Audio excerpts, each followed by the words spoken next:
Hello everyone. Jó estét, sziasztok.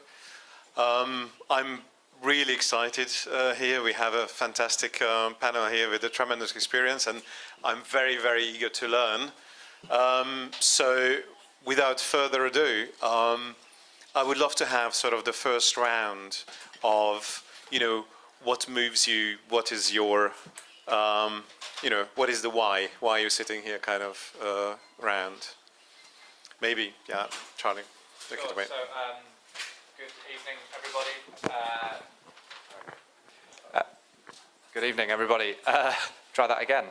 I'm Charlie Wigglesworth from Social Enterprise UK. As has been said, we're the national body for social enterprises in the UK. I guess personally, my background is in the private sector, and I came into social enterprise because I am really engaged in social enterprises performing effectively in markets and as standalone businesses, but doing it in a different way. And so really working within the UK and around the world on how we can encourage more social enterprises to not just see the challenge in operating in markets, but actually see the tremendous opportunities and freedoms that gives you to operate differently and act in a different way, and how that can teach the business world something different as well.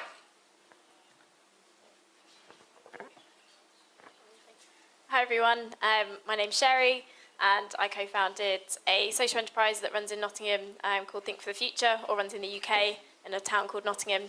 I think for me, so when I was about 16, I used to volunteer for an organisation called Cherie, which was a cancer care charity that operated in London. And I sort of was working on the fundraising team, and I think at a young age I found it quite bizarre that the model was to be collecting donations from a person who's not necessarily experiencing the impact of an enterprise or a organisation. And I think it's always been quite fascinating to me about running as a commercial entity but doing social good. So actually having the revenue that you generate is directly tied to the benefit that your enterprise or entity is creating. So I think that's something that's really interested me about how can charities and social organisations be innovative and have a commercial mindset and grow and be more aggressive. So I think that's what drives me, and that's what we try and do at Think for the Future. Good evening, everybody. My name is Rozi, and I'm representing Matyodesign. Matyodesign story is basically my whole life story, because I was born and raised up in a small village in eastern Hungary, and basically right now I'm giving work to those women who were kind of my nanny and my grandma when I was a child there. So that's all about me.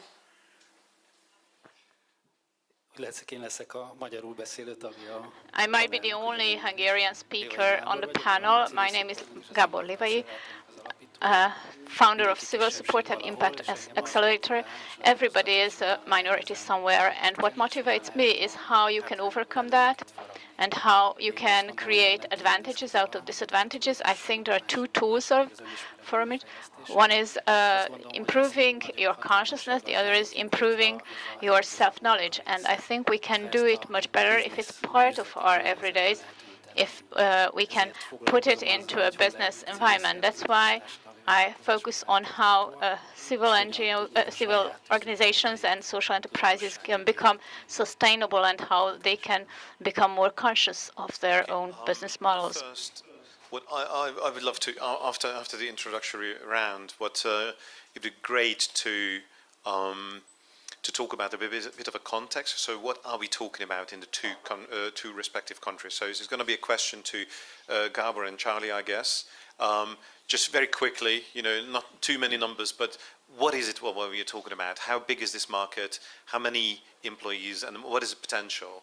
We had a little chat before this, and I've heard that in the UK we were looking at a 30-year history. So I mean, you guys, you've seen a lot more. So it would be interesting to see where we stand before we get into the details. So maybe Gábor, maybe you can.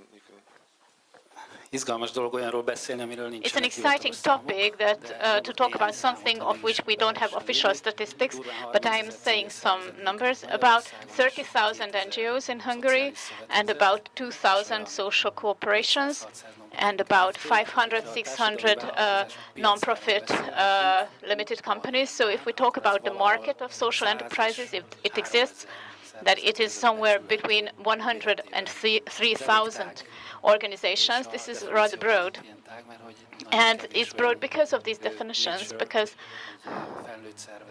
there are very few major organizations like Matyodesign or some others from the NESsT portfolio.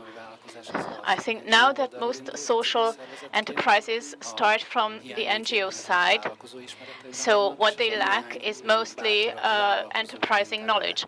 And those few who started out as entrepreneurs on this market immediately, they are the ones who show examples. They are the ones who are more advanced. But there are very big differences in skills and in entrepreneuring capacities. There are some resources we can use. There are some social investors and business angels in Hungary, but not too many. And there are some state resources that can be used for real enterprise development if they are used well. So yeah, in the UK, as has been said, that the social enterprise sector has been around for a while. There are currently 70,000 social enterprises in the UK. They employ over 1 million people, and they contribute about £24 billion to the UK economy every year. I think a couple of things. I mean, the first thing, it's important to say that whilst the sector's been around longer, we certainly don't have all the answers, and a lot of the way in which the sector has developed in the UK has been messy as a result of the kind of organic way in which it grew. It wasn't very thought through. It kind of, lots of things happened. So we've made probably a lot of the mistakes that people starting from a lower base can hopefully avoid. And I think the other thing, just in terms of the demographics of the sector, is to say that it's becoming more and more representative of the wider economy. So when the social enterprise sector was newer, going back to kind of the early 2000s, the majority of certainly the larger social enterprises in the UK were operating in some way in public services or in kind of charitable areas. So things like health and social care, education, transport and so on. What we see now is a real growth in the diversity of sectors in which they're operating. And I think the realization that you can have a social enterprise in any area, you can have a business, is now well understood in the UK, and I think that's been a real benefit in terms of the fact that there are now social enterprises that are set up explicitly to trade with businesses in the private sector in a very B2B context. There's those set up very explicitly to trade internationally from an early stage, and there's those set up to sell directly to consumers from an early stage. So that breadth and variety is bringing new ideas and new skills and new talent into the sector, which I think is beneficial. And there's still a huge amount of very interesting things happening within public services in terms of the development of that. But we're seeing that trend has continued every time that we've gone out to look at the sector in the UK and how that's growing. And that diversification is really adding a lot of value, as well as a lot of difficulties for us as the umbrella body in terms of how we cover all of them. But that's a separate issue. Thank you. The next up is basically the topic that we tend to have, on mind is financing. So, where's the money, kind of, to put it bluntly. So, I think my understanding of what's going on in Hungary, and correct me if I'm wrong, but in 2020 the EU funding is running out, and now we need to transition into entrepreneurship if we want it or we don't. And this has happened in the UK before. So it would be great to have some insight from your side how it happened when the amount of non-refundables went down. What happened and how this transition you know, how did it go? Yeah, so I mean, in the UK, I guess a couple of things happened. One was that in 2010 there was a new government that rapidly reduced public spending, and that included a lot of the grants that a lot of social enterprises at the time were reliant on. So public spending decreased significantly. That also, because of the financial crisis, and the UK is, as an economy, is very reliant on the financial services sector, so it had quite a big impact in the UK. The levels of kind of grants and donations, or traditional revenue streams for charities, also was quite badly affected. And so as a consequence, and at the same time, actually at a similar time, within the new government, one of the things that they were very interested in was social investment. And I think that was partly driven by need and the fact that there was no money left, or they thought there was no money left, or that was the view in government. And so they had to look at, well, what about looking at mainstream finance, bringing more of that mainstream investment into the social sector and using that as a way to fund primarily public services, I think was probably their focus initially. And so this idea of a social investment market kind of developed in the UK from kind of slightly earlier than that, maybe 2008 onwards, but really kicked forward with the launch of the first kind of social investment bank, Big Society Capital, which was launched in 2012. I think in terms of how the sector, the social enterprise sector in the UK reacted to that, and this is slightly second-hand because I was not involved with the social enterprise sector at that point, but I think a lot of people were terrified, probably, that their organisations were going to disappear, that they weren't going to be able to survive, that they weren't going to be able to adapt, that their business models needed some of the funding sources that they were getting. I think what we've actually seen is a sector that is now thriving more than it ever has done before in terms of growth, in terms of the number of people starting social enterprises, in terms of the number of people they're employing. Now, not all of that is related, or very little of that is probably related to the fact that people are getting repayable finance. I think it's more a kind of cultural statement on the way in which social enterprise has been viewed. So rather than it being a very linear relationship between kind of the social sector and government, and there you have government being very specific on these are the outcomes we want you to create, this is what we want you to do, this is what your business model will look like. Someone doesn't like repayable finance, clearly, at the back. Government being very prescriptive on how you have to operate. I think what's developed in the UK has been a sector that now doesn't have any boundaries about where it can exist or operate. So people in any sector can run a social enterprise if they're a tech company, or if they're working with people with serious mental health issues, and all the way through that. And also the cultural approach has been, well, we're not going to have grants to help us to generate this. We have to think differently about how we do this, and the benefit of doing that has been that the flexibility in terms of that intervention being what you want it to be, and rather than being driven by someone in Brussels or someone in government, really creates an independence and a value to create the impact and the intervention that you want it to be. And I think that's been very powerful, but it's been I wouldn't underestimate how difficult a transition that was for a lot of people, and it did create problems, and organisations did fail as a consequence. It's not all easy and wonderful, and I wouldn't be right if I sat here and said it was. I think it's there is now a stronger movement in the UK than there was 6 years ago, that's a fact, but it has created challenges for some of those operating in it, certainly. I think we're gonna be talking about culture change anyway later. So I think we're gonna come back to this. But before that, Gábor, I just wanted to ask you, in terms of financing, what do you see in the years to come in Hungary?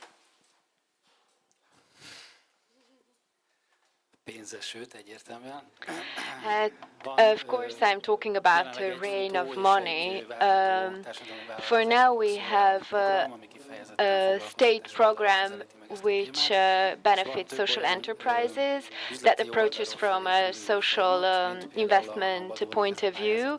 And then there are several call for applications, such as the one launched by Badur, and there's an investment fund launch. There are business angels who are interested, and a series of investors who are interested in investing in this area and who consider that the sector striving for social goals will be most successful if they rethink their model and direct their activities more towards business models and business activities. So what we learn and what we see is that we have to learn and start to learn and to adapt to business models, and the classical NGO model is not valid anymore, it's not sustainable anymore. So obviously when Christ gave his life on the church, it was a non-profit activity, and these kind of activities are present in the cultural organizations, which means that we are doing something good, so that society should accept it and finance it as such, because we're producing public good. So this is how we cross a cultural environment and somehow end up having a partnership relationship based on creating social goods. So this is how I would translate what does it mean. So the three values, environment, us, and finances, are somehow working together and well. So the way we are thinking, we're changing our mental frames. That's how our attitudes and that's how our social enterprises are also changing. And if the number of social enterprises is growing, then probably the financing system and opportunities will be more diverse. And I think it's less and less important how much money people gain who are involved in these kind of activities, but it's more important for them the value that they are creating. My background being in startup investing, my experience there was that the number of things that these enterprises, the number of problems they have. One of them is lack of financing sometimes, but financing is not the biggest issue. That's if you want, you can find your the capital. That's not the issue. It's much more common that what's missing is the actual know-how how to run an enterprise. And I'm just guessing. It's a similar. It must be a similar topic here. And I would love to hear your take on how you run your enterprise. So Cherie and Rozi, it's a question to you. So your experience of how your business model works, how it evolved over time, what challenges do you have? Do you have to compromise? Because being a social enterprise, does it mean a compromise, or even it's an advantage? So those number of questions. Pick any of you you want and take it away.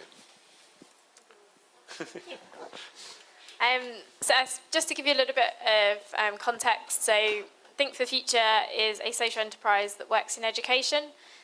Where we work in the UK, they have severe issues within the education system for teenagers. How we developed was tackling social problems that young people are experiencing. So that could be drug use, that could be crime involvement, self-esteem issues. So social problems that are preventing a young person from achieving their potential, which when you package up, it is quite hard to sell. When you're selling an impact that maybe is a little bit intangible, sort of saying, I'm going to sell you self-esteem. And I think a lot of social enterprises have challenges because what they're actually packaging is very intangible and it isn't something you can touch and feel. And essentially when we first started, that's what we were trying to sell to schools, which are notoriously very difficult to generate income from. But I think what we learned from that and how we've developed is actually looking at and understanding the costs associated with social problems. So with a school, schools in the UK incur significant costs when they have to essentially get rid of a child from the education system because of bad behaviour. So we then tapped into that cost, and we sell the programme as a cost saving for a school. So if we improve the behaviour of a young person in a school, we save one school around about £20,000, which is a lot of money. So rather than saying I'm selling self-esteem, I'm actually selling a cost saving. As I was sort of speaking about in my workshop earlier, we sort of go one step further, and we hold ourselves accountable to the impact that we have. So we are running a payment by results model. So we'll go to a school and say that we are expecting to save you this much money. If we don't, then you don't pay us. But if we do and you see the impact of our organisation, then you pay us afterwards. And I think that holds us accountable to the social impact that we have. And it's a slightly new way of thinking.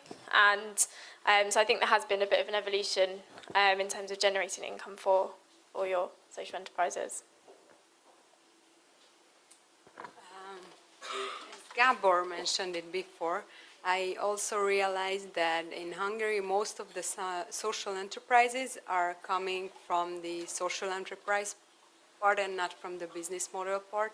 And me, myself, I find this very difficult because I'm also involved from the very beginning as someone who is loving the social enterprise part, but had no idea how to run a business. So as I'm doing this for almost 6 years now, I realize that it's a continuously studying and trying to find the right person to learn from, and it's a continuous decision making, where to go, who to believe, what to try, what not to try. So I find it very difficult that we don't have the know-how from the management part, and I think that would help a lot, and this is why, for example, NESsT is helping us a lot, because we have crazy dreams non-stop. I have like hundreds of ideas every day, but someone has to pull me down to the ground and just let me know what's realistic. Do you live? I mean, your revenue, does it come from the market? Is it 100%, or how does, very roughly? I mean, I don't want to look at your books right now. Just very roughly, how does it look like? So 100% market in or do you have some grants or anything coming to you?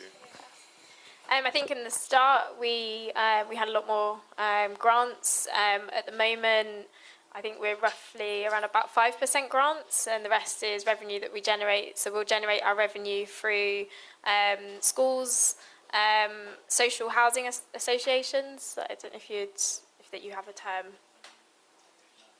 So almost landlords for low-income households. And we also generate income through local authorities such as the police and local councils. So we'll run programmes that are hitting their outcomes and that are saving them money. But yeah, so as we've gone along, we've relied a lot less on grants. At the moment, we have more investment, more debt investment on our balance sheet than we have had grants in the past, which I think is a good thing. As it's meaning that we're forced to think about revenue in order to pay that off. So it's being clever and it's thinking like a business. Matyodesign won one grant from NESsT when we got into the portfolio in 2012, which was, I think, $8,000. And since then, we didn't get anything from anybody. So we are living from the market. We are selling our products on our website, and we are having 29 resellers at the moment in Hungary. So that's all we have. We are trying with this new GINOP amazing possibility, which I also have to say that I went to 2 universities, and I swear to God I have to read the question 5 times even to try to understand. Like, it's so enormously complicated that I just can't understand how can someone who is simply trying to make something good in the countryside with very difficult situation I have no clue how can people reach this fund. So I'm very angry at it. I'm not surprised.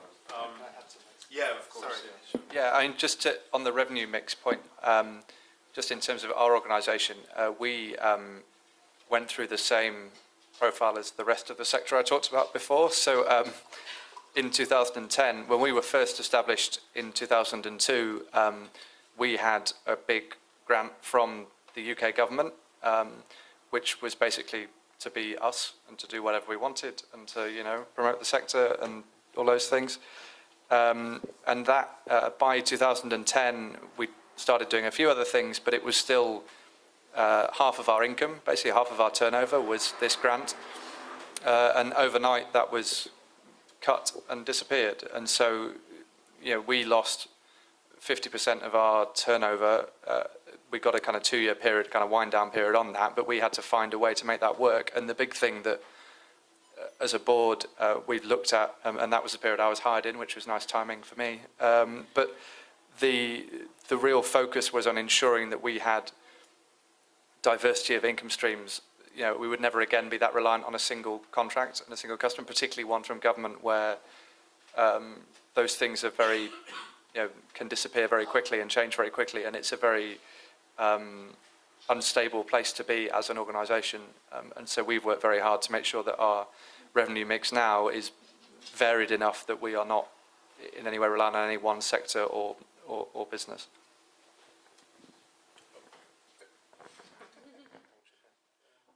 Csak mert mi is társadalmi vállalkozás vagyunk. We are also a social enterprise. From the very first moment, I would say we have been getting money from 3.5 sources. There is no state sources. One is pro bono experts from founders and from other small companies. Our business is developing social enterprises and NGOs. So part of our services are paid by them from resources that they have got from various grants, that's the health. And there are some donor foundations which don't only give money to social enterprises, but also expertise. So our way is not the classic way. We have tried everything except for applying for grants. Do you have any sort of great success stories in the UK where, other than your organisation, but probably maybe another success story? So the second best, so the second most successful after. No one's as brilliant as we are. Of course. So, so anything that sort of, do you see any patterns that that would help us, to copy? I think copy paste is a good thing. So. Yeah, I mean, there's been a number of organisations in the UK. I talked about 2 earlier, who have gone from being more traditional grant-dependent charities to being trading social enterprises. Both now at fairly significant scale. And I think in terms of the kind of copy-paste side of things, I think there's a few things from that. I think one is they didn't lose sight of their core expertise. So I think sometimes when people look at I'm a grant-dependent charity today and tomorrow I need to be a trading organisation, that means I need to be totally different and do something totally separate to what I'm doing already, and I need different people, and I need people from commercial backgrounds, and I need And I think actually it's about starting with what do you do well already. So these 2 examples, one is a bus company. They used to run community transport services, so small buses. And over a kind of 10-year period, they're now running the big red double-decker buses in London and competing with big multinational companies to win contracts. But the other is a kindergarten, so providing nurseries for young children. And both of those are still doing what they did when they first started. They're just doing it in a very different environment and a very different context. And I think for both of them, they've not lost sight of that. I think they have lost people along the way that probably didn't share that vision. And I think the leadership of both organisations have been very single-minded in pushing that through, and I think they've managed to do it on the basis that they can demonstrate that it's allowing them to have more impact than they would ever have had in their previous structure and environment. They were both quite locally focused organisations before, having a small impact in a small area. They're now able to have a much larger impact across the UK and across London, respectively. They are better organisations, and they have complete liberty to adapt what they do as they see fit, because they are making revenue from selling things into the market, and the money that they make from that they can use any way they want. They're not restricted by what their funder was telling them they had to do or what government was telling them they had to do. And so that freedom to operate in a way that they believe is best or most appropriate and not the way that they are told to do has been a really strong driver for them. And I think they would both say that they are better organisations as a result of going through that process. I'm happy to share the examples I used in my presentation earlier. If people want to see those, I can push those around. And they're both much more successful than we are, just to finish on. Yeah. We're not that great. Yeah. Okay. In terms of financing, I haven't been here today, so you might have been talking about this, but do you see any good examples, any sort of best practices in terms of financing coming from corporates? So, how does the CSR scene change, and how does this relationship between corporates and social enterprises work in the UK? And by the way, also in Hungary, so what we see here would be of interest. Sure. So in the UK, we've seen a real growth in the number of corporates engaging with the social enterprise sector. I think we've also seen a change in the way in which they're engaging with the sector. So so there's two things I think that have driven this. I think one has been the development of the social enterprise sector itself in the UK. It's becoming bigger and more credible and more diverse. The second thing is that business is changing. If you look at the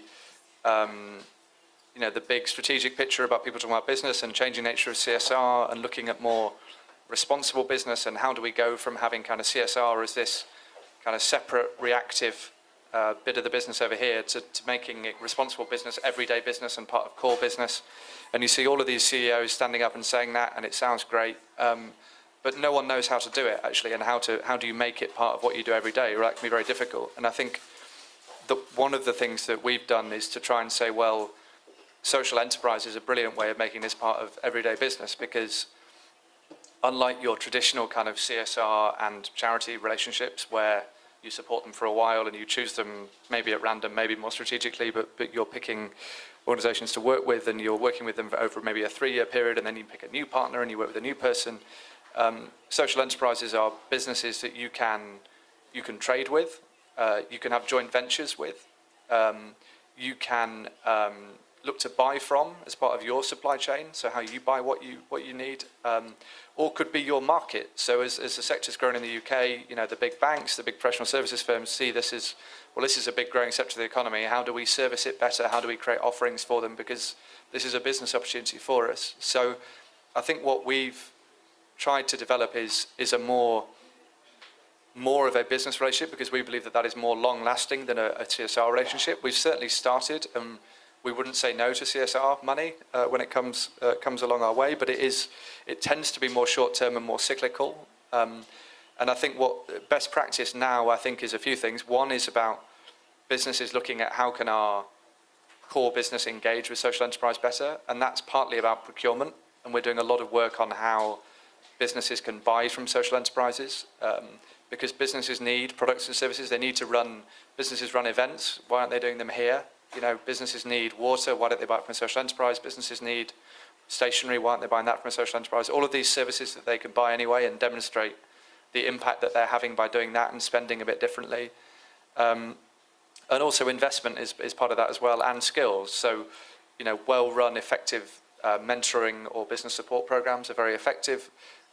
Investment and investment funds, and there's a couple of those out there as well, can also be effective, but ideally it's doing all three, actually. So how do you join up something that is helping your people because you're working with social enterprises to support them, and they get to use their business skills. It's not a case of them painting fences or, you know, planting some trees, which is great. But if you've got an accountant with 20 years experience, would he not be better off helping them do their books rather than planting a tree for them? But also then thinking about investment and then thinking about how can we buy from them as well. Because if we do all three, not only are we going to give them the business skills that they need, but we can help them to grow by giving them more business. And we can help them to scale potentially by looking at investment and looking at all sides of it. So that kind of more joined up approach is where some of the better companies are getting to now. And we're working with people like PwC, like Johnson & Johnson, RBS, Zurich Group, Santander, a whole range of different companies, some big construction companies. So really across the economy, Honda, all of which are looking in different ways at this. I think there's a real appetite from the business community side. I think it's about how does the social enterprise sector present itself as a solution to some of this stuff, which I really believe it is. Any experience with corporate CSR program in your particular companies? Yeah, I think I've had a bit of experience on the other side. So I spent a year working for GSK, so GlaxoSmithKline, which I think you might be familiar with. I worked in their CSR department and worked on the Save the Children partnership that GSK had, which was sort of a huge £20 million partnership where they essentially supported Save the Children programs to reduce infant mortality in developing countries.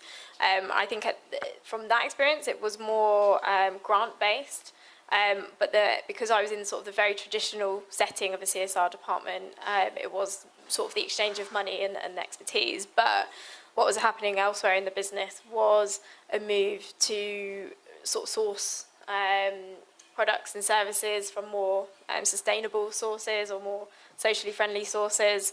And also I started to see sort of the GSK putting pressure on charities that they gave funding to produce outcomes that also benefit the company, which I think having that sort of two-way benefit as opposed to just a one-way benefit was quite a different way of thinking. So I think there is an evolution. I think it is slightly slower, but it was interesting actually being in that scene and in that department. We work alongside an organisation called Think Forward in the UK, and their job is to match young people with corporates, and they use the corporate model to increase the employability of teenagers. And their model is to generate, I think it's about 20% of their income from the corporates that they work with, because essentially they're a little bit of a recruitment middleman where they are sending young people into those companies. So I think you are getting an appetite for corporates to be involved in the social enterprise scene, but sometimes it's in the right way, sometimes it's in the wrong way, but I think it's just a steady movement, really.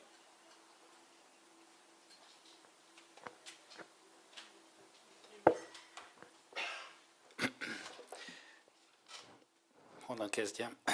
Where do I start? Magyarországon a CSR In Hungary, büdzsék általában csökkennek. CSR budgets usually decrease. This has been visible in Hungary, that donors spend, especially big companies, spend less and less in this field, but they would like to deal with these topics in their basic activities, so there is this pro bono volunteer direction, and among more conscious big companies, this is more integrated into their own business model, so they try to use their address clients through these projects that are not accessible through their normal projects. For example, telecommunication company addresses people with hearing disabilities, or through the HR side, they try to use this opportunity and address young talents, increase their experiences, think of this as a field of experimentation. If I speak about social enterprises, at this point there is no difference between NGOs and the civil sector and social enterprises. I can think of one or two examples examples where social enterprises were targeted to get in. This is especially starting with like your Christmas gifts, and then until groups like, you know, employees who have disabilities, or for example a car company organizes part of its activities to a place where people with disabilities can also access. So I think the trend is good, and as resources are narrowing down, innovation and real cooperation is the goal, but we can really learn from others, and we would really be interested in cooperation. So corporates are difficult, but then you know, my home ground coming from venture capital, which is already a tough field to play on. The high percentage of startups that fail, this very fact produces a logic that's very punishing. Obviously, the venture capitalists will demand extreme yields, not because they are greedy bastards. They are, but not only. If one of 10 investments, you know, becomes successful, and that's already a good number, then you're going to need from that you know, successful company, you're going to need you know, more than tenfold you know, yield. So now we have the social enterprises where we have sort of a similar setup. You know, we're talking about incubators and accelerators, and even funds and impact investors, and so that's wonderful. But even in a sort of more aggressive field, it's a tough game. Then what happens here when investors, we should be ready to even compromise on you know, on growth. So I would love to understand it more. What's the reality of impact investing in countries where it actually works? I mean, we are working on there is an accelerator, and there are some incubators that already started or are in the making, and there is a fund we're actually working on, an impact investing fund. But this is I mean, this is still you know, in the process of being born. So how does it look like in the UK? I mean, the first thing to say is I don't think everyone would say it's working that well in the UK. I mean, it's more mature, and there are more players in the market than pretty much anywhere else in the world. But I don't know if it's working for everybody. I think what there is variety in the market, which I think is a positive thing. So if you look at, you know, if you think about VC from, you know, kind of absolute returns on one side through to kind of, you know, a grant at the other end of that spectrum, what there is in the UK is there are options pretty much all the way along that line.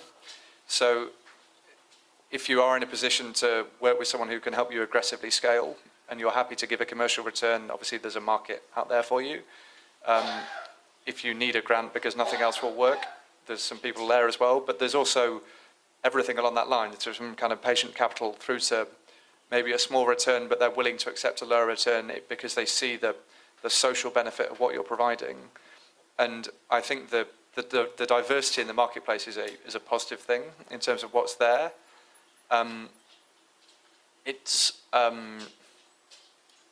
It's quite a confusing market probably as a result, because there is so much variety out there. There are certainly over 30, maybe even 40 kind of specific kind of social investment intermediaries that you could go to take investment. The way in which the market works in the UK is that there's an organisation called Big Society Capital, which is a wholesaler, so like a social investment bank, in other words, and that works through, that backs money that a load of intermediaries then give into the social sector itself. what that means is Is that it government funded or? it was created by government using the dormant bank accounts of a load of retail banks. So it's not government money per se, but it has some of the strings that government money might have. What that means is two things. One is that it gives you that variety and that range.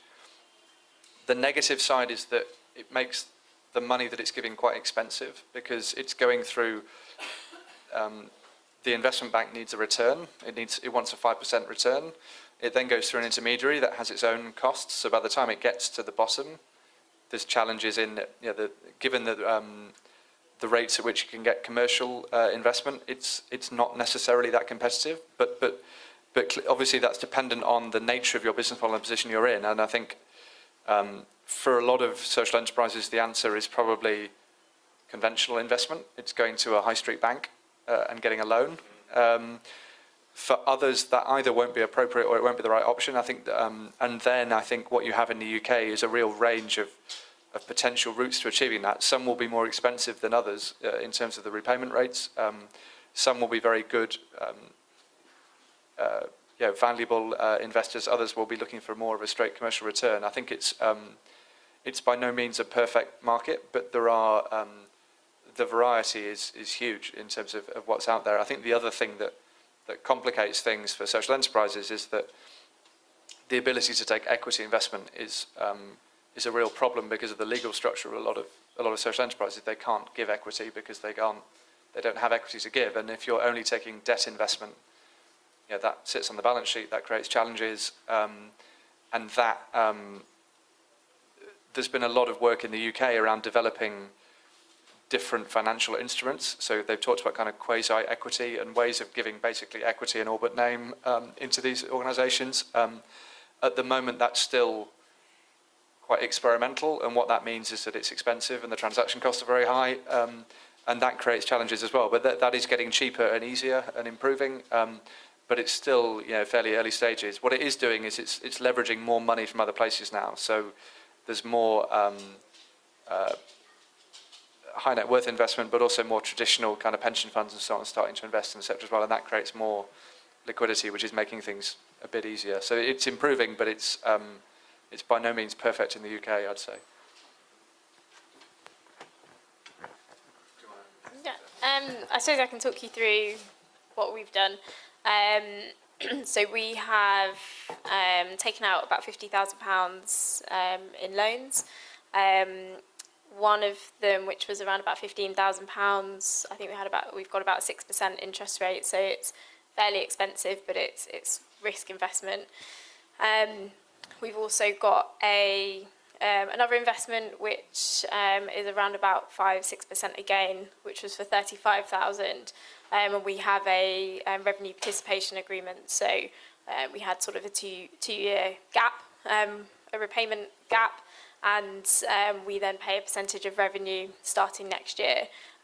So I think it has been friendlier. We wouldn't have been sort of eligible for bank loans at that stage, but it's quite nice to sort of see that we're paying off a quite relatively high interest loan, that we're paying it back. It's quite nice that we're generating enough income to be able to do that. And I think the next step is that there's no reason why we can't then take on sort of commercial style investments. That's kind of where we are at the moment. Maybe, Rozi, a question to you. What is it? I mean, you were explaining that it's a learning process, and I'm absolutely second to that. What was it that you had to do, or how did you have to prepare your company in order to attract funding from NEST? So can you talk us through how that was? So did you have to change the company in a way? There was no company. Okay. Okay, start. What is a good? So it was an idea, and as we had the idea, we had a company in the family, and we thought that we never really thought of having a business from this idea. We thought more like helping people out in this small village who we really loved, and then suddenly we realized that it's working and we can maybe make even a business. And then soon after we realized this is a thing called social enterprise. So it's nothing like we prepared this and we build it up. And once we realized what we are doing is called social enterprise, then we met NESsT, and then we went for this. It was a 1 year long kind of course. We had all the background what they needed. Like we had back then, we had 10 women in the countryside working and doing handmade embroidery. So we were okay from the social enterprise part. We were completely limping on the business part, and I think that back then that was enough for NESsT. And then once we realized that this is a possibly working business structure and it could go on, then we made a company, and then on step by step every day. Gábor, you've been working with a number of social enterprises and trying to prepare them for investment readiness. So what is your experience? What are the patterns what they have to produce? Okay.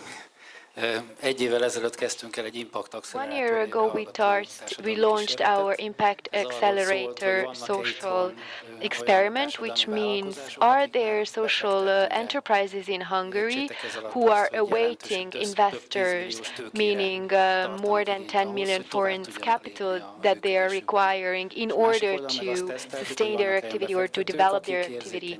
And on the other side, there are investors who are sensitive to social issues, or their business model is embracing these kind of social enterprises and activities.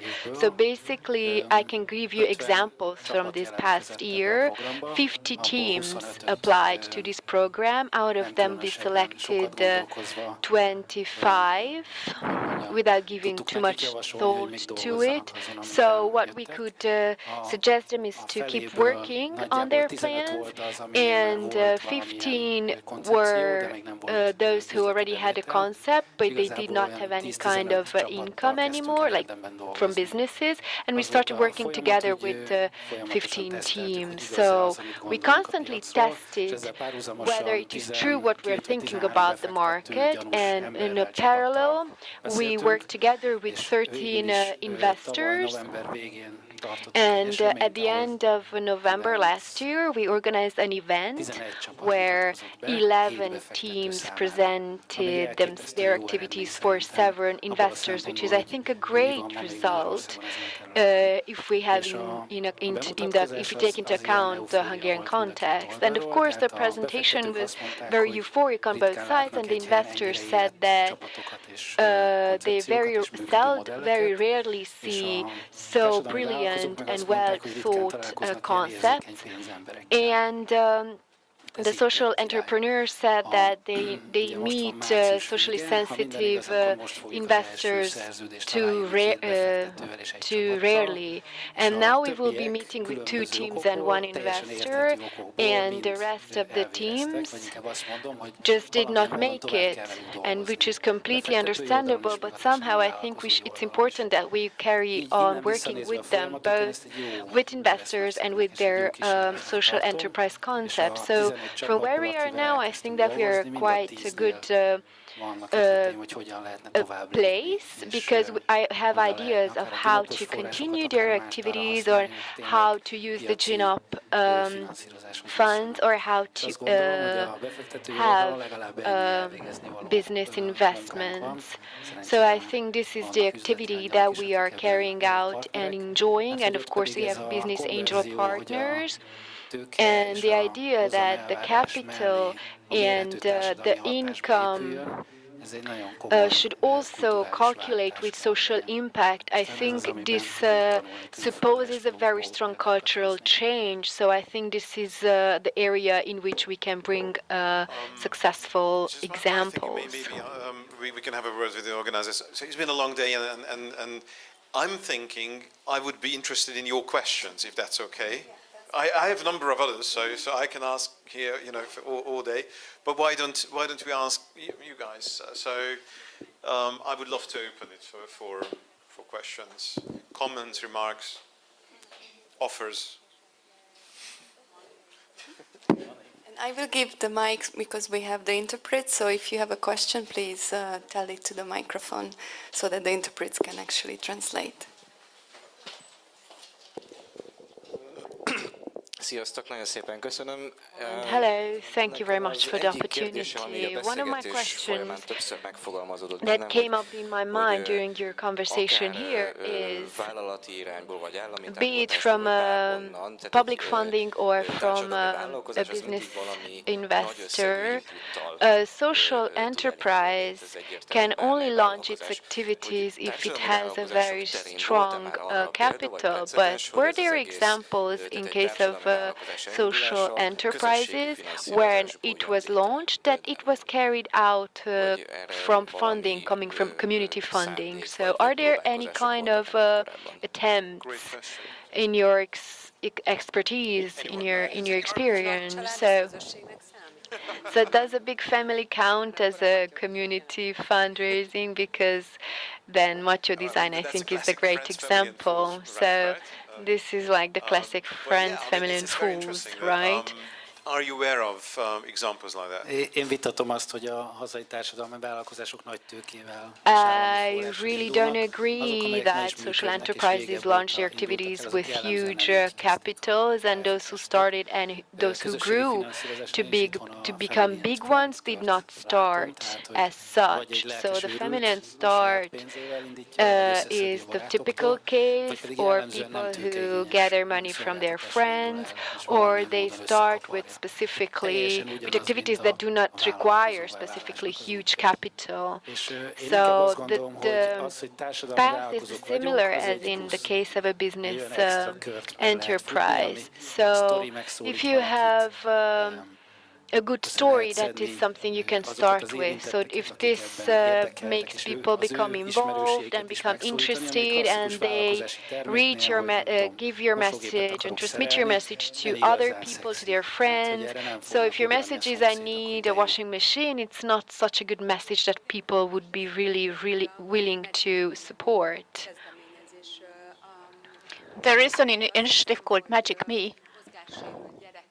I think it's for children with disabilities, where children with disabilities can also play on this playground. And I'm not sure, but I think this might be one which started with community funding. So, yeah, a couple of things. I mean, one, certainly just to agree with what's been said already, there's a number that have started with no capital at all, or very little capital, and that obviously is very industry dependent. Some industries you don't need much capital, others you need a lot to get started, so barriers to entry.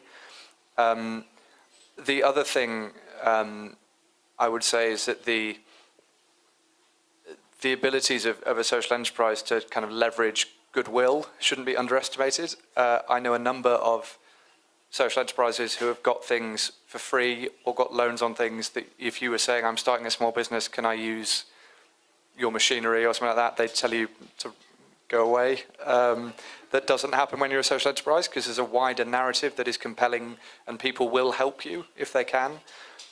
In terms of the community investment piece, one example of a very high barrier to entry market where it's been done, there's a supermarket in the UK called Hisby, which is How It Should Be, which is looking to compete with Tesco, which is quite a big undertaking for a startup. They're quite ambitious. And they started by crowdfunding their first store. So they started blogging about the way in which the supermarket industry works and the impact that has on suppliers, and how that drives down the price of things, creates unethical behavior, all these sorts of things, waste, all this stuff. And then they built a network of people in their local area. They're based in a town called Brighton in the south coast of England. And they crowdfunded over £1 million in 6 months through basically giving people vouchers for when the store would open and all sorts of things. But also what it did was both create a following, but also it created their customer base. So when they did eventually open, and supermarkets aren't cheap to set up, they had a willing supply chain. A lot of suppliers were willing to, to give them things up front and they could pay later because it was a social enterprise. It was different. People wanted to do it, so they leveraged a lot of goodwill as well. But they also leveraged quite significant investment from, in a way that would have been very difficult to do as a conventional business. And that's, I don't know how they're getting on with toppling Tesco, but they're growing. A second store's opening later in the year, I think, so they'll be there soon. Yeah.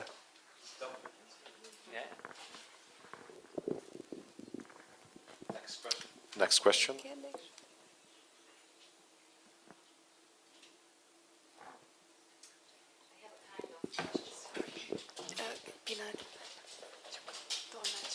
Okay.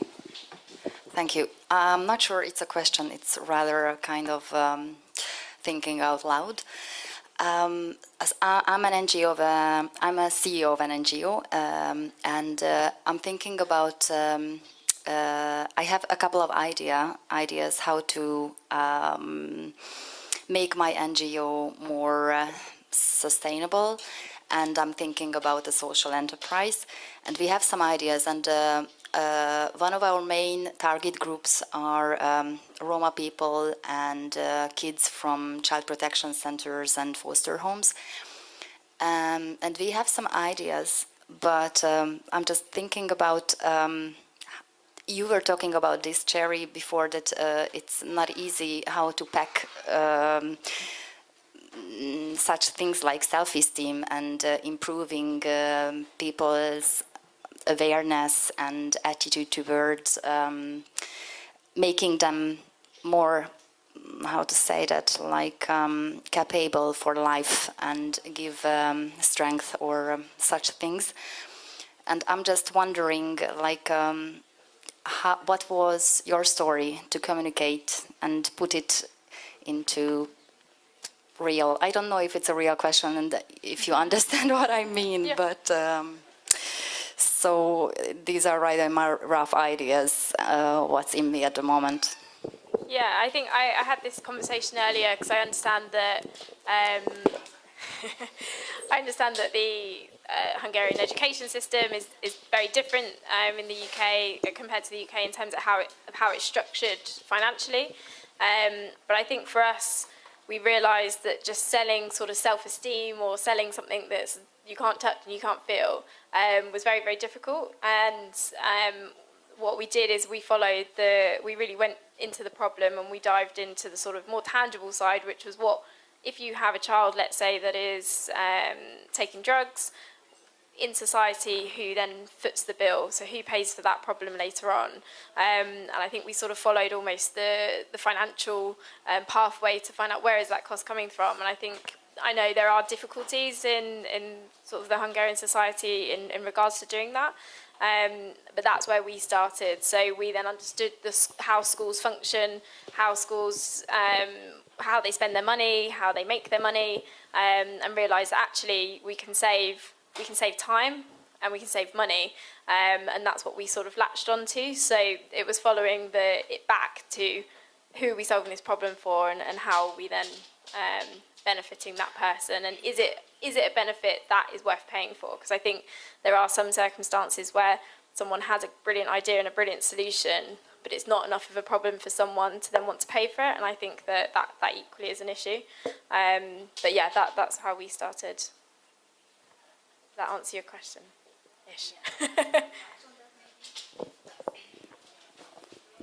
Sorry, just for reflection, and this is from different system in Hungary. Like the education, as we all know, it's not really. So schools definitely won't pay for, because they are not able to pay for such services what we provide. So I'm just wondering, like, how can I combine this to find a target group, like those people who can pay for such things that we can do? Because it would be obvious to go to the source of the education, but actually I don't want to talk about the Hungarian education. So if you can give me some ideas, maybe how to combine it, and maybe go to corporates or I mean, I think a couple of things. I mean, one, I think the biggest mistake that we see quite a lot that people make is that they confuse social need with kind of market demand. So something that is needed a lot by society doesn't mean that there's a business model in delivering against that, because can those people pay for it, you know, and who is going to pay for it? And just understanding the difference between the two is very important. I think the second thing is that, and there's some really interesting things in the UK that you could look at, but there's no reason with a social enterprise that the business model has to be directly related to the cause that you're looking to help. So there's an organisation in the UK who do a lot of entrepreneurship education with young people. They do lots of work on getting them to understand how they can build their own business and do work like that. But they fund that through selling office supplies to corporates. They sell pens and paper and all that stuff to big companies. It's an industry where, in the UK at least, there's a big wholesaler, so they don't do. They're just an intermediary selling the stuff. They don't do it directly, but it means they've got big scale to do it, and they just use the profit in a very different way. So, in the perfect world, everyone wants their social enterprise to.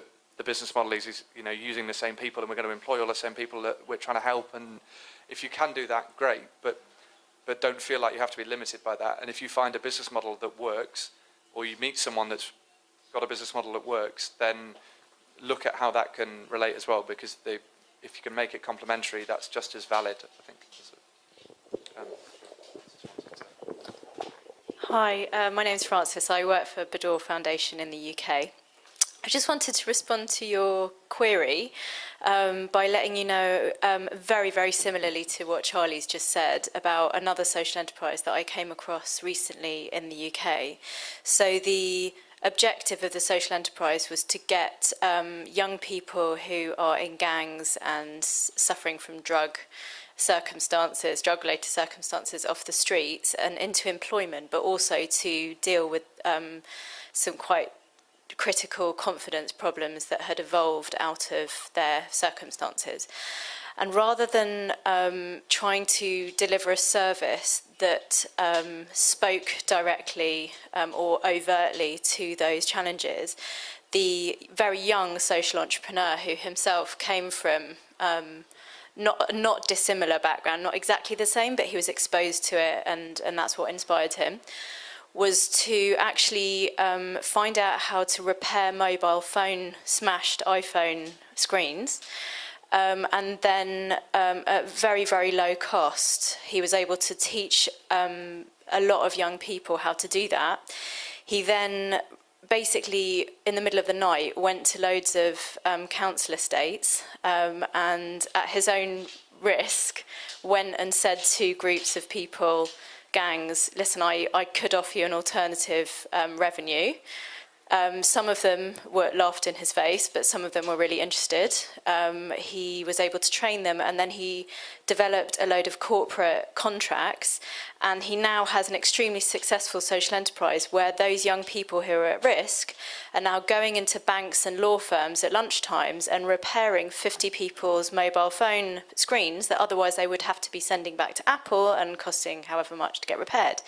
So a bit like what Charlie said, it's an example of not necessarily, if you can't definitely find a stream of revenue that's directly related to what you're doing, you could think of where there's an opportunity for those people to be involved in generating a revenue for you that then means you can carry on doing the good work that you were doing as an NGO. So, thanks.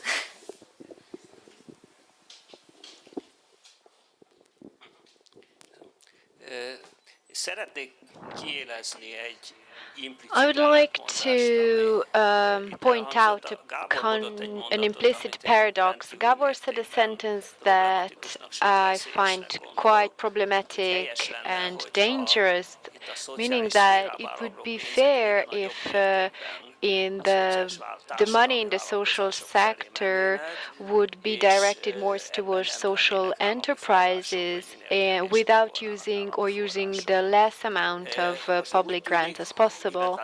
So it seems, and of course we know it not just seems, that this is not how it works in the UK, but probably it would be okay, it would be good if we would get over this very trendy view that was trendy 20 years ago. And I think that the approach would be very would disallow us to deal with these disadvantaged people, because if we cannot continue our activities just to maintain ourselves, then probably we will end up dealing more and more with disadvantaged communities. So I think there is a social value that you mentioned.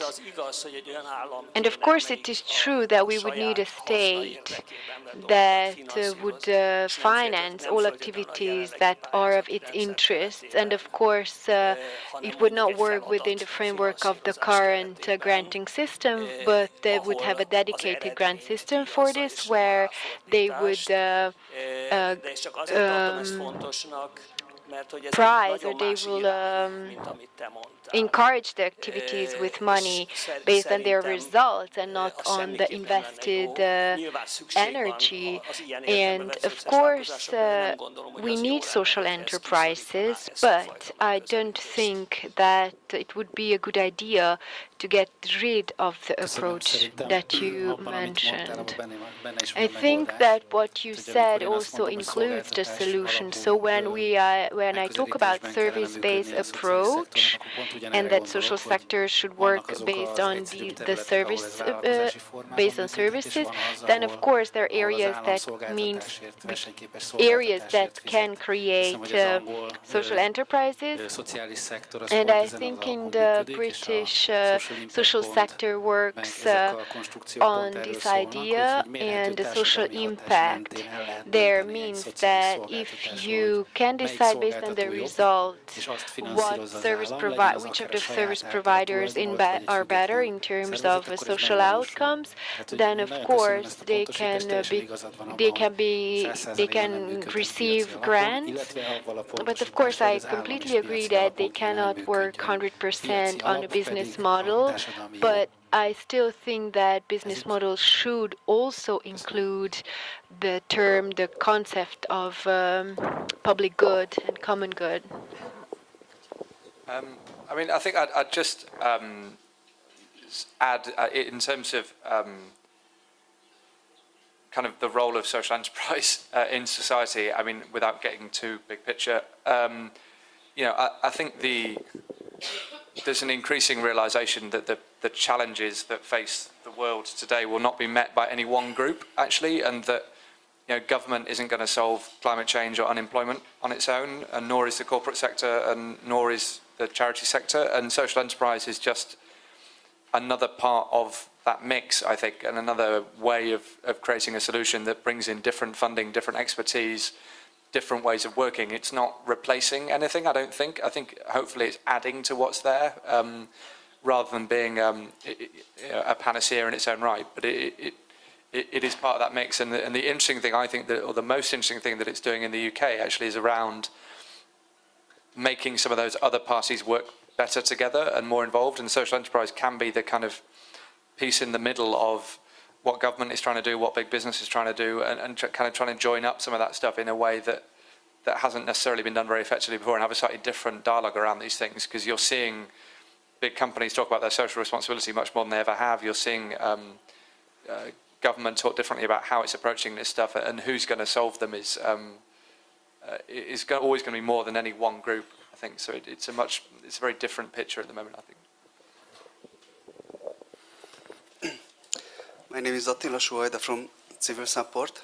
I have 3 questions, if may I, to my UK guest, and one for the Hungarians. my first question to you is about the cooperation between the social enterprises and SMEs. Maybe you know that the Hungarian economy is very imbalanced. More than 2/3 of the GDP has been created by the multinational companies, who employ only 25–30% of the total working population, and the rest is the SMEs. So the vast majority of the Hungarian workforce is employed by SMEs. And if we think about voluntarism, donations, and many other things which came from the individuals, it means that we have to touch the SMEs and the management of the SMEs.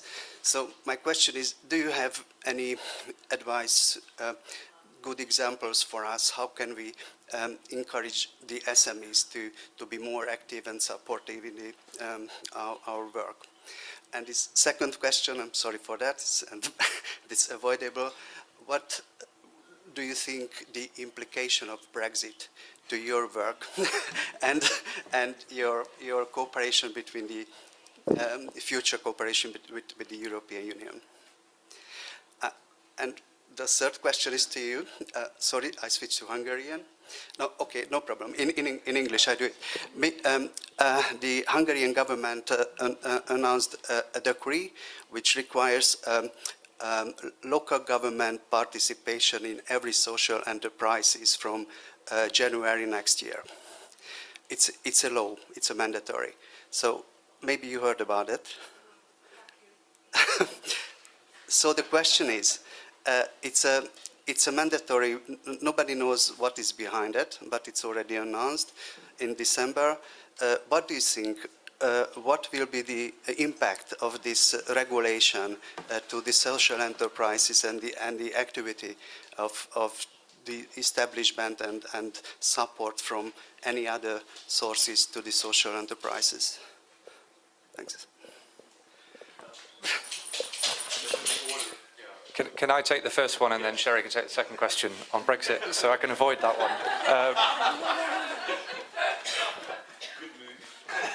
I grabbed the microphone very quickly then to make sure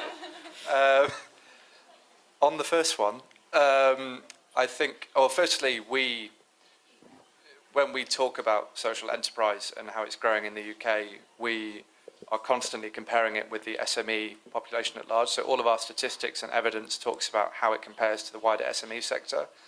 And that's been a very positive way of talking about the social enterprise sector, because it talks about it more as businesses, and it talks about the economic impact it's having more in line with the business sector. We also, a lot of the work that we're looking to push with when we're lobbying government around procurement and so on, we're doing that with the SME population, because what we want, they want. 99% of social enterprises are SMEs. And so, you know, easier access to markets, more tenders at the right size, less enormous forms and big barriers to entry to get contracts. All of that stuff is exactly the same for social enterprises as for SMEs. So the more that we can work together on that, the stronger our voice is to government. I think in terms of engaging them to operate more in this way, it's quite difficult for a national body to look at SMEs. There's too many of them to be really obvious about it. What we can do and what we are doing is working with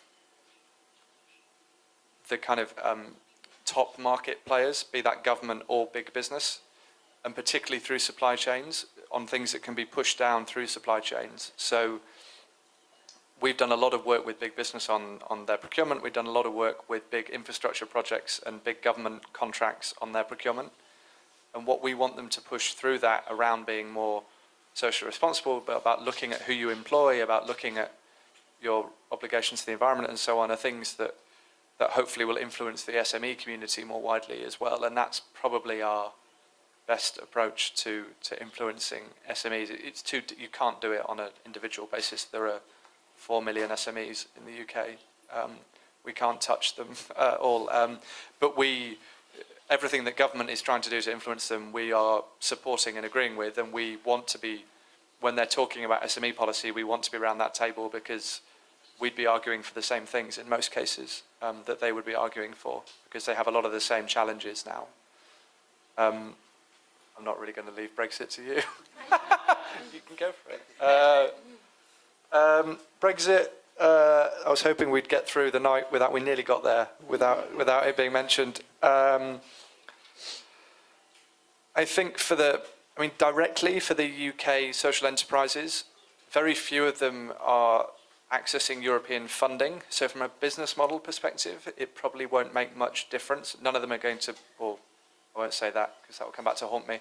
Most of them will be unaffected from a business model perspective. Clearly, it doesn't send the right signals around our desire to collaborate and work internationally as a country. But I think the desire of most social enterprises to collaborate and learn from each other and network has always been very strong, and I think will continue to be so. There are a number of things like the Social Enterprise World Forum, Unlimited's Global Social Enterprise Network operate outside of or independently of the EU and so on anyway, and they will continue. We do a lot of work through the British Council working across Europe and more widely. So I hope that will continue.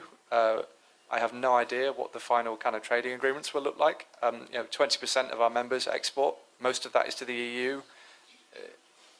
No idea. Hopefully it won't be too bad, but it's very early stages. I think there'll be opportunities in the UK in terms of growth, but it's when we polled our members before, they were overwhelmingly to remain and they didn't want to leave. So it's probably more challenging emotionally than it is from a kind of direct business impact initially. But longer term, we don't know. We'll just have to see. But hopefully we'll continue. I mean, I think broadly speaking, increasingly the people that are important is either stuff that's very, very local to people, or it's stuff that's very big and global, and hopefully, that dialogue will continue. But don't know. Do you want to add something? I suppose just as we only, I suppose, have very, very tiny connections with, I suppose, the European Union. A lot of our funding has been European funding, and I imagine there will be sort of some reconfiguration in terms of that funding stream coming elsewhere, but I wonder, and I don't know if you think the same, whether it will open up some gaps that has been provisionally funded by the European Union that the UK government then won't in time be able to fill, or quick enough. I think the other element is the local authority that we work with and who generate a lot of benefits for us, such as paying for staffing costs for individuals we employ who are ex-offenders. That's, again, initiatives run by the council that's been European funded. So I think, I think that funding will be picked up elsewhere. So I think, but there might be sort of a short overlap of a lack of funding in certain areas. But that's the only element that really touches us.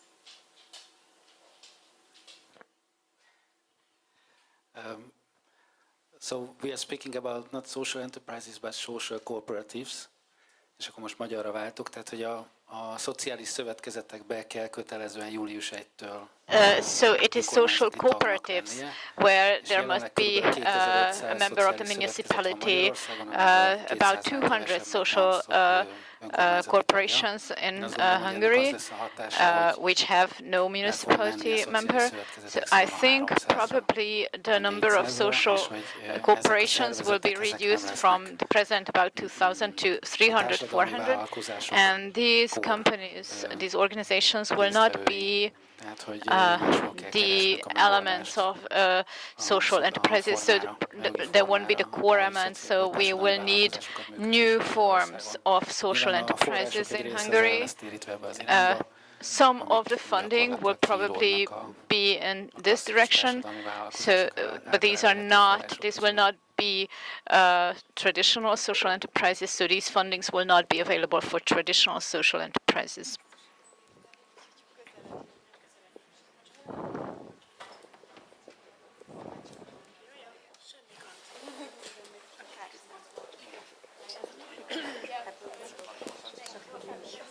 Hi, I'm Beatrix Bede from Impact Hub Budapest.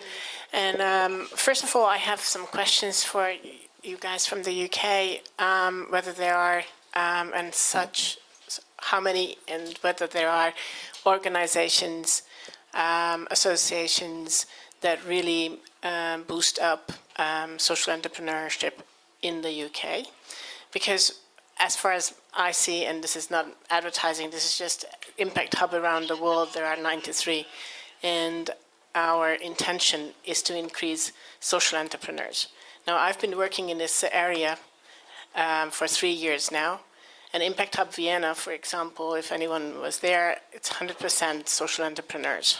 So, and getting more and more. If I look back to 3 years, I think in Hungary, month by month, year by year, there are more and more social entrepreneurs than 3 or 4 or 5 years ago. Because we talk much more about it, we have more and more workshops, such as here, thanks for NESsT and the newcomers and Badur and other civil support or other associations. So there are also more multinational companies talking to us, trying to finance us. Also, one more answer for whether you can start from zero. Nearly, we started from the 3F plus a green bank, which is only one value-based bank in Hungary, but that helped us with zero financials and revenue and history. So what I just wanted to say that I think that even in the UK or in Hungary, there are such organizations that help us to actually increase the number of social entrepreneurs. And I'm very positive in Hungary, and I think we've got to work together and put all our efforts together in order to increase the numbers. And our plan or objective is to start with university students this year. So, thank you. Yeah, I think I'll jump in. We might have separate opinions on this, but I'll give my opinion. So I have been on 2 social accelerator programs and also have run a small university social enterprise program. I think my opinion is these programs are extremely valuable, and we wouldn't be here as Think for the Future without them. 100% that's the case. I don't know, this is where we might differ in opinions. I think the UK, maybe there in the startup world, not just the social enterprise world, there is a lot of accelerator programs. And I think there seems to be a lot of people, say, leaving university or leaving the corporate world to go and work in an accelerator program to give advice to social entrepreneurs, which frustrates me a little bit because there's a lot of people, and I refer it to it as the middle layer, where actually I think it's encouraging those individuals who are very clever and very smart to actually go in and become social entrepreneurs. I think there is a lack of individuals that are skilled and have the know-how to actually set up social enterprises, and I think a lot of people want to be in the bit above and give advice, and I think we have a lot of advice. I think as the UK's sort of social enterprise sector has developed, I think we've had core sort of accelerator programs, but I think we've got to a point where there's now a lot, and I think there seems to be new ones set up every few months, and I think it gets to a point where there is too many, and actually those individuals that are running those programs would be amazing working in the social enterprises. We've had a lot of amazing advisors where we've had sort of a few hours of their time, but actually if they came and worked for us in our organisation, they'd have an even bigger impact as opposed to just advising and actually coming in and doing it. And I sort of call it active mentoring.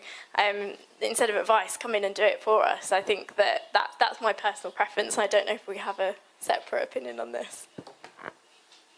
Not really. No, I mean, I think there's a lot in the UK in terms of obviously Impact Hub as well in the UK, but also Unlimited UNLTD, which has a £100 million endowment, and so is running programs across the UK and will do so forever unless they do something really bad to lose all that money. And also the School for Social Entrepreneurs. There are a number of organisations supporting entrepreneurs, and from social entrepreneurship is in the school curriculum for business studies. It's at universities, on campuses and in business schools, and there is support out there for people that want to set them up, and a number of corporates running programs to support entrepreneurs. I think personally, I think the gap is that people want to support entrepreneurs because they're great stories, and people want to talk about the individual, and this amazing person did this all on their own, and isn't that great? And so it plays well to that kind of corporate audience from a kind of brand perspective. I think what's more challenging to tell a corporate to look at is, why don't you help an organisation that's been around for a couple of years that needs to get some of the building blocks in space to allow it to grow? So actually it needs better IT systems, it needs to improve its website, it needs better policies around HR, because it won't get investment without these things. And that stuff, that kind of, it's not as sexy as kind of supporting the entrepreneur, isn't that amazing? But actually that's the stuff that will create the real long-term value, because it will give them the kind of solid foundation to grow from. And it's at that point that there's a lot less support or expertise around there, because people aren't as interested in it. So they're interested when it gets to scale and it's big and that's exciting, and they're interested at that kind of initial support phase. But it's when you've been going a couple of years, turnover's okay, you've got 3 or 4 staff, but you're still not, fully developed and growing. That's where we think that there's probably the biggest gap, and it's encouraging people to see the value in doing that work and wanting to be in that space. It's basically a question to Organised. So, what do you think about time? I mean, it's been 90 minutes now. So, sort of, shall we wrap it up? Yeah. Thank you. No. It's just I think it's just the attention of the human species. I think is rapidly going down. So, I just wanted to ask: is there anything that you want to get out of the system as a burning comment, statement, whatever, as a closing round? Just it's optional, if anything, or it's like, where's the beer?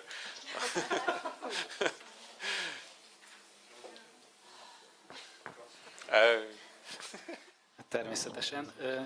Of course I do. So I think that this is a revolutionary moment that we're living in Hungary nowadays, because we're not social enterprises and angel businesses that are being launched and developed, but we are working on the ecosystem as well. So if you look around, all the crucial players are here dealing with this topic, and its significance, the success of these social enterprises, success is even more important.